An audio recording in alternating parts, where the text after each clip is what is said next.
the Taj Mahal, the pyramids of Giza, the Okavango Delta, the Great Wall of China, the Eiffel Tower, and Machu Picchu. I'm sure at least one of these places is on your bucket list, if not all of them. But I'm here to tell you to rethink that list. Hear me out. Over the past 15 years, I've travelled to more than 100 countries, many of them multiple times. But I'm here to tell you that many of the places you aspire to travel to are being loved just a little too much. Essentially, getting the hug of death. We need to stop searching travel hashtags on social media.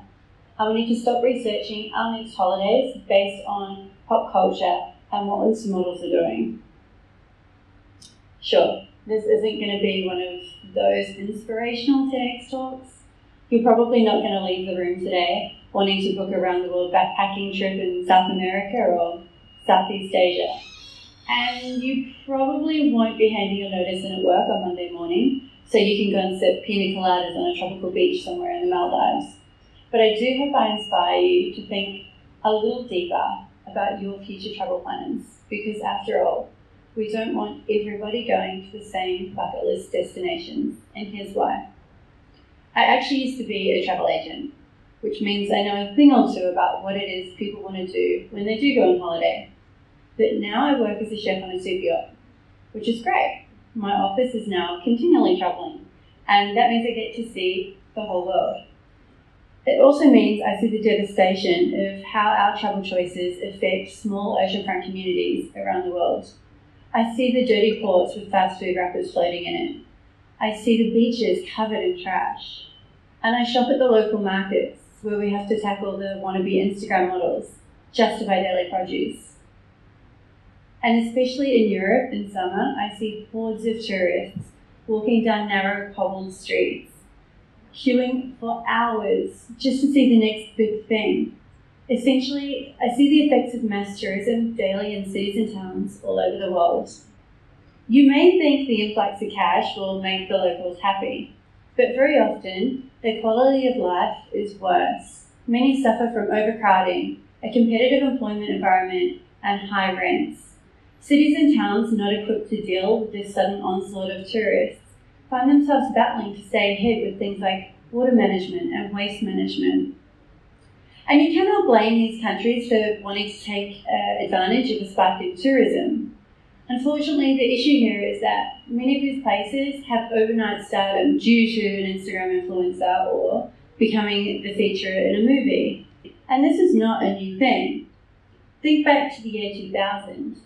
A movie came out called The Beach, depicting an uninhabited island in Thailand as the ultimate traveller's paradise.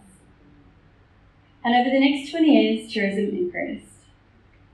The locals were keen to cash in on the popularity, and later, it was those Insta models vying for the perfect shot on the beach. However, Maya Bay no longer looked like that. Instead, it was full of petrol-chugging long-tailed boats and covered in trash. When I snorkeled in the bay, I don't really recall seeing any fish, and what coral was there was broken and damaged from boats scraping overhead. In 2018, the Thailand government decided to close Maya Bay down. It needed to give the coral and sea life a chance to revive. 2.5 million tourists a year were shut out. Another small island that suffered a very similar fate is Boracay in the Philippines. It used to grace the pages of everyone's top 100 beaches in the world, top 10 beaches in the world, everything. But when I visited, all I could see was the green algae on the beach, trash everywhere, and there was sewage. You know, it made me sad because the place that I had chosen to spend my vacation looked nothing like the tourist brochures. In 2018, the Filipino government had shut the island down to tourism for 6 months to give the island a chance to rebuild itself correctly again. Imagine the entire population of Mumbai descending on Venice every single year. That's 20 million tourists annually. It's crazy. The city is sinking, the rents are increasing, and the locals, they just want answers. And the aggression is aimed at the tourists. You see, it's the day trippers especially who come by cruise ship who dilute the quality of life for the residents. Even Banksy acknowledged their plight earlier this year when he dropped this controversial artwork in St. Mark's.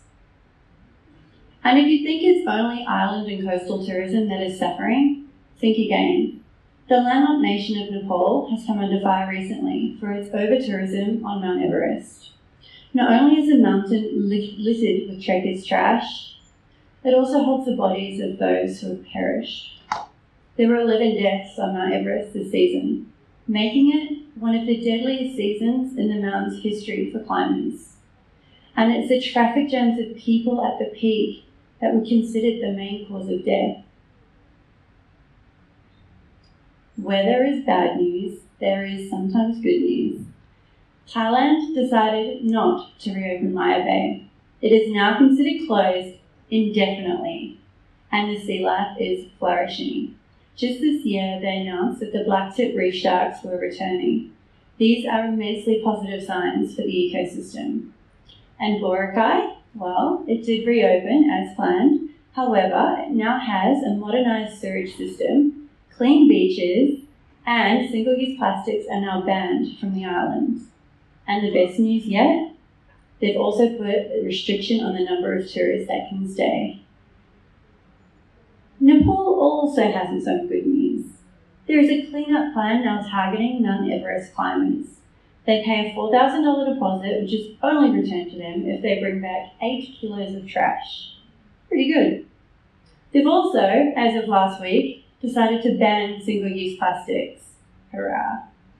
And also, this month, the Tourism Minister announced that they are going to restrict the number of permits available to climbers at the peak. Success. So, while the IMSA models may complain about beach closures, I think we should commend these countries for taking a stand and reclaiming the beauty of their natural hotspots. And I do believe these tourist restrictions are only going to happen more in the future. Let's not ignore the elephant in the room.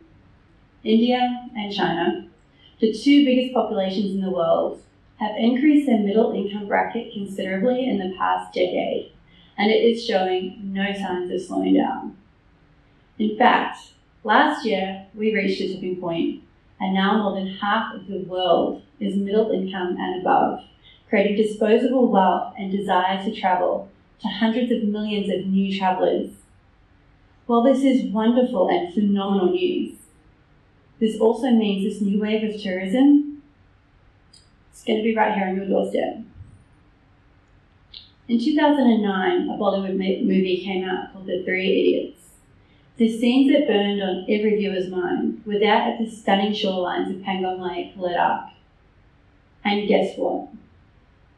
Tourism flourished. So much so that the locals were crying for tourist restrictions after a few years. And that never happened. Instead, the local tip is clogged with tourist trash from restaurants and hotels.